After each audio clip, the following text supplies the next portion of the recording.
নমস্কাৰ মৰমৰ ছাত্ৰ ছাত্ৰীসকল, আশা কৰোঁ তোমালোক আটাই ভালে আছা। আজি পুনৰ মই তোমালোকৰ বাবে এটি গীত লৈ আহিছোঁ। আজি মই তোমালোকক ৰামধেনুৰ গীত শুনাম। তোমালোকে ৰামধেনু চিনি পোৱানে? ৰামধেনু ক'ত ওলায়? আকাশত ওলায়।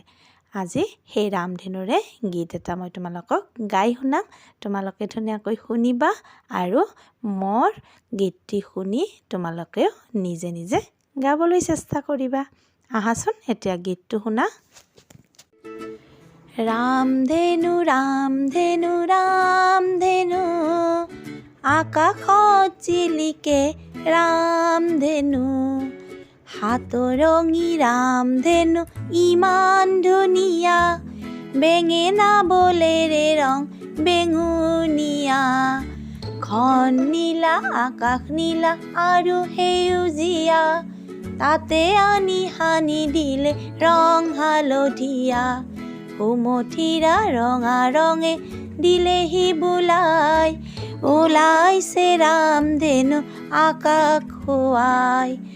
ৰামধেনু ৰামধেনু ৰামধেনু আকাশত জিলিকে ৰামধেনু, সাতৰঙী ৰামধেনু ইমান ধুনীয়া, বেঙেনা বলেৰে ৰং বেঙুনীয়া, ঘন নীলা আকাশ নীলা আৰু সেউজীয়া, তাতে আনি সানি দিলে ৰং হালধীয়া, সুমথিৰা ৰঙা ৰঙে দিলেহি বোলাই, ওলাইছে ৰামধেনু আকাশ খুৱাই, ওলাইছে ৰামধেনু আকাশ খুৱাই।